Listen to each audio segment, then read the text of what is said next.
it was called, and they would promote, and it was guys. It was more like Harlem Globetrotter, but it was like Yeah, street yeah. up where they would show each other up and That's go what I between love. their legs. And futsal is the popularity of it. It's a lot of fun for that way as well because you Yeah, get so many chances to rainbow the ball over somebody's head or yeah. put it through their legs. And yeah.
Yeah, if you got one, you can share your screen. I set it up, and How then do just I how do I do it? there's a at the Oh, bottom of share your thing screen. it There says we share go. screen, and then when you click on it, it'll pick your screen to share. But make sure you click share sound. There's a little checkbox to the right. So just so you know, this is in Trinidad and Tobago. When I went down there to help prepare the girls for the first time futsal was in the Junior Olympics in Argentina, 2016. We went down for 2 weeks. Okay, so this is some kids, and this is lunch break at a Catholic boys high school.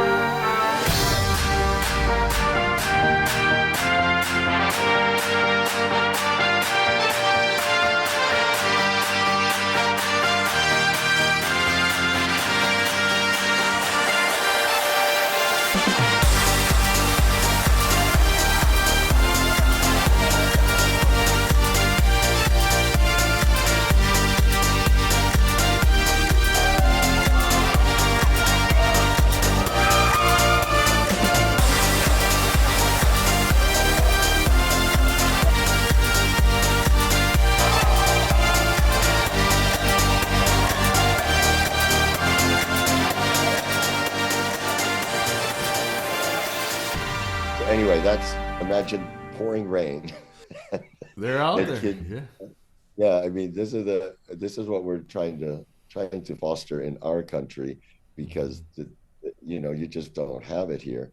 This next one is well, I'll send you a couple, but the next one Yeah. is a is a another school. So the girls didn't train until after they were out of school, and so we went to boys' schools in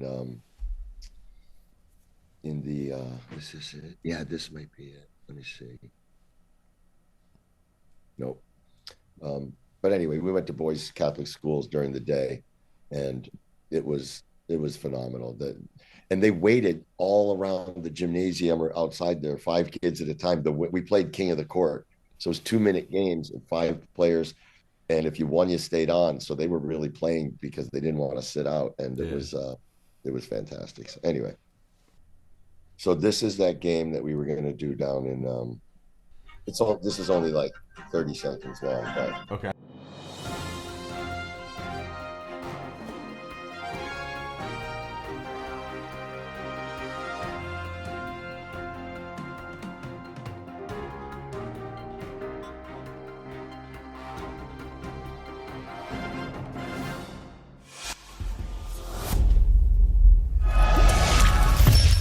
I have a dream that one day this nation will rise up, live out the true meaning of its creed.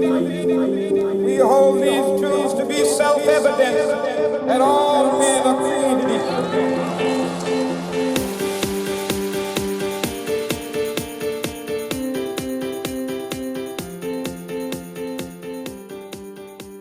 I have a dream. if you look right now in the background, right there, that jersey, number 12. Yeah. When I played in the World Cup in Spain in '96, was the year before he joined the team.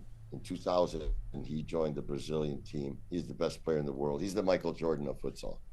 Wow. And Yes, I've the seen guy that in name. that video, Neto, the guy who scored that game-winning goal in 2012 in Thailand or Hong Kong, I think Thailand.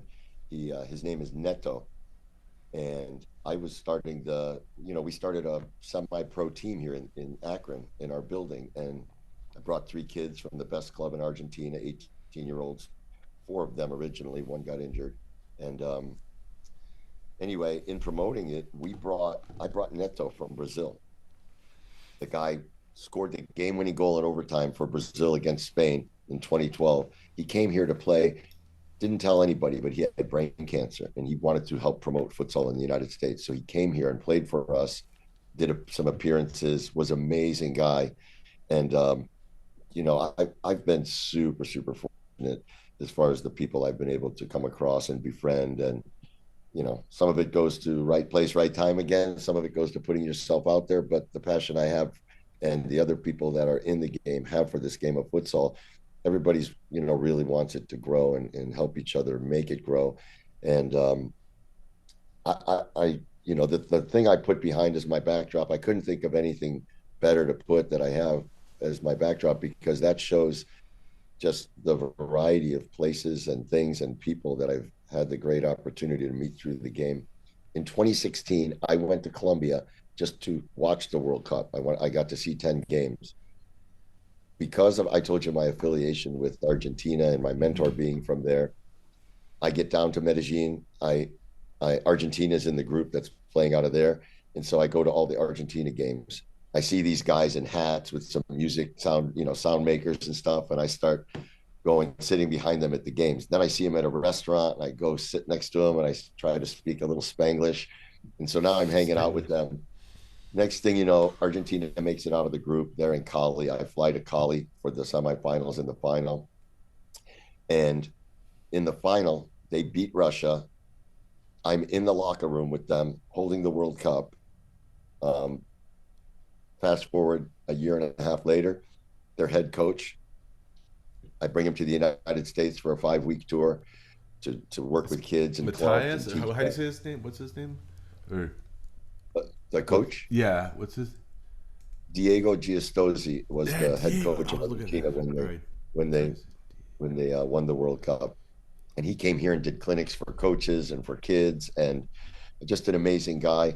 I've gotten to see him. I went over to Spain after the World Cup. He wasn't making any money in Argentina, but when he got won the World Cup, he went to Spain and coached and made some money. And right now he's in Vietnam, coaching their national team, and getting paid very well. And hopefully he can qualify Vietnam for the World Cup, which would be an amazing feat for such a small country in Asia. But and I'll see him in August when he gets back home in Argentina. I'm going back down there again. But anyway, these like I said, these guys, we've had some great referees come here all the way from Suriname in South America, from Cuba, from Montreal, from all over the place. Try to bring in the best people that we can find in the game to help share and educate our kids and our coaches here. Now you coached the Great Lakes Regional for the youth. You had some other tournaments you were coaching there at the professional level over in Akron that you were hosting. Sorry, is that correct? Are you Yeah, still we, doing we that? did. Well, the league, it killed us. I mean, we had Okay. great sponsorship. We had, but COVID killed it. Okay. It's another sports story. I mean, I brought so I sponsored a team in Argentina. By sponsoring this team in Argentina, which was the champions of Argentina, and we take our kids there to work with their teams and play against their teams and coaches every year. Hmm. But by sponsoring the team, I then brought four of their youth players here, 18-year-olds, on tourist visas for 6 months. They played for us, but never got, they didn't get paid because Hmm. their club was taking care of them. And we got them an apartment above our gymnasium, some restaurants chipped in with meals all week long, and I got them a car. And so they were here. I was with the national team over in Croatia, end of February, beginning of March. We had played our first game. We had 1,100 people come out to the first game. They didn't even know, half of them don't know what futsal is. We had tickets sold for our last three games, but we came back on March 9th, 2020, and COVID hit and shut everything down. So they were living in an apartment. We could not get them back to Argentina. There were no flights out of the US. There were no flights anywhere. So I moved right from coming back from Croatia. I moved right into the apartment with them for 2.5 months and living with three 18-year-old South Americans. Oh, I'll make you I feel don't know. young again. You know what? That sounds great. Yeah, I felt young until I felt really old because Yeah, I guess. we had some cases of alcohol left from the games, and, Yeah. and it was a desert island there. Nobody was around, so it was the three of them and me, and we'd play 2-on-2 basketball or volleyball or futsal or make up games every day down in the gym, Hmm. and the rest of the day was pretty much consumed by them playing video games and having a few beverages. So um, anyway, to get away from the craziness and the alcohol, I took this job that I'm at to this day because I thought my liver was going to fall out if I hung out with those kids anymore. But it was a great, and the best part about it was 2 years later when I returned to Argentina for the first time since COVID. I got to meet their parents, and we went out to dinner a couple of times, and I Nice. still talk to them at least every month. But they were so thankful for taking care of their kids, and their kids loved it, and they wished we would start the team up, and they wanted to come back. And it was just so much work, so much effort. And honestly, the rest of the league, we were trying to set the tone for the rest of the league. We had a real facility, a real arena that could seat up to 2,500 people, full size court. We did intros, we did halftime show, we had lights and music during the game. We had streaming, all of the stuff on a lower level, but tried to make it as professional as possible. And then some of the teams in the league are still playing in a high school gymnasium with a camera, a phone on a tripod doing the streaming. And it just to go through all that again is I think I'm too old. I know I the would do feeling. it I if it know was the the right feeling. group of people, but I think I Well, might be too old right now. yeah. Well, last question before we take like a short break. How tall are you, and is that important for a goalkeeper? So in Or outdoor before you soccer, lost all your spine from all the dives, I mean, my at your compressed peak. vertebrae. How tall Yeah. were you? Oh, I'm 6'2" and I remain Okay, 6'2". I have one of nice. those upside down inversion tables, so I try to stay 6'2". Okay, So the that's good. Good. stenosis never set in. Mine's long set in. So how But important is that as a goalkeeper being tall? I mean, you definitely got to be in above average. Mhm. outdoor soccer, it's important, and honestly, most of the outdoor soccer goalkeepers at the professional level are 6'2" at the minimum, but Yeah, I most was of gonna them say. are 6'3", 6'4", 6'5", even taller. Okay. Back in the day, that wasn't nearly as important, but just like people shaving their bodies when they go swimming now, every little advantage you can get, Right. and the height translates into a wider arm Reach. span and Yeah. everything Yeah. else. So, but then again, the taller you are, the goals that are like most difficult to save are the ones that are just Ground. Yeah. down next to your feet, just like underneath your arm where your arm would be. So there's a give and take there. Indoor soccer, it was not as important to be tall Okay. when the goals were 6'6" tall. But Yeah. then, just like every sport, they want more scoring, so they raised the height of the crossbar to 8 feet from 6.5 feet, and Mm. widened the goal by 2 feet as well, from 12 to 14. And of course, the goals against average of every goalie went up, and so becoming a little taller in that game was important. And in futsal, it's pretty much like indoor soccer, except for now the goal is a standard 2 meters high, 3 meters wide, and 1 meter deep. So quickness and body positioning, reflexes, huge. Height not as important, but Okay. 6 foot or a 6 foot goalkeeper in futsal is a good height.